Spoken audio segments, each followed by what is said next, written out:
Alright, so in this video we're going to finish up 18, 19, and 20. Alright, so the first thing we want to do here is you want to get the top and bottom both to one single fraction.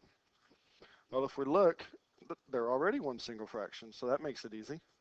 So we have y minus 1 over, now what we do want to do though is factor this, okay? We want it in factored form, so y squared goes to y and y. This is negative, this is plus, so we know we have one of each. Now, what multiplies negative 6 adds to 1. Well, that's plus 3 and minus 2. Now, multiply and then flip this guy out. So this is y plus 3 over y minus 6. Now we just go look and see what cancels out. Well, that cancels with that, leaving us with y minus 1 over y minus 2 times y minus 6. So it looks like letter B is the answer. All right, so for that one, remember, you got to do the keep, change, flip. But what you also want to remember to do as well is make sure that you factor everything down so that way your factors can cancel out. All right, make sure you factor everything down so that way your factors can cancel out. All right. Number 19. Solve and check the solution. All right, so first thing we're going to do, since we only have one fraction on one side of this, on this side of the equal sign, we only have one fraction on this side of the equal sign, we can simply cross multiply.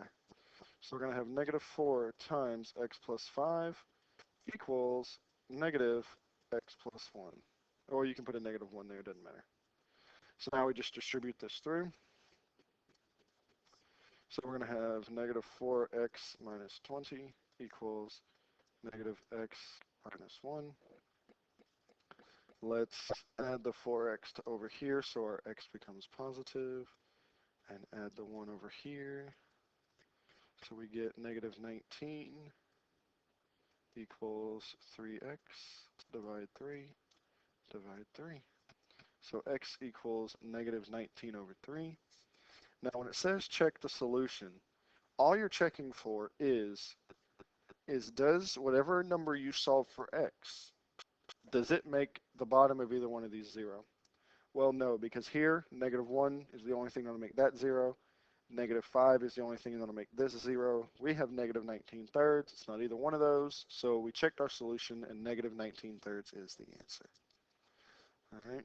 So just remember, when you have one fraction, just one and only one fraction on either side of the equal sign, all you have to do is cross multiply. All right, 20. So what we want to do here, again, you want to try to factor everything. So we need to factor this. So we have a over, and then the a squared minus 36, that's like the special case chart, the a squared minus b squared. So this is going to go to a plus 6 and a minus 6. Plus 2 over 8, a minus 6 equals 1 over a plus 6. All right, now, what I would do for this one is I'd figure out your common denominator. So your common denominator is going to be a plus 6 times a minus 6. All right. So I'm going to multiply everything by a plus 6 times a minus 6. Well, when we multiply this by this up here, the denominator cancels out and we're just left with a. When we multiply this by 2 over a minus 6, the a minus 6's cancel out, leaving you 2 times a plus 6. And then here, the a plus 6's cancel out, leaving you a minus 6. So distribute through. So we have a plus 2a plus 12 equals a minus 6. So this is 3a plus 12 equals a minus 6. Subtract the a, subtract the 12. So we're going to have 2a equals, and that's going to be negative 18. Divide off the 2. So a equals negative 9. All right, so we get a equals negative 9. We need to go back up and check our solution. Well, will a negative 9 make this 0? No, only a 6 or a negative 6. What about here? Nope, only a positive 6. What about here? Nope, only a -6. So A minus 9 is the correct answer, and we checked our solution. All right. So feel free to watch these 2 review videos as many times as you need to. Make sure when you come to class tomorrow, you're ready to take the exam. See you tomorrow.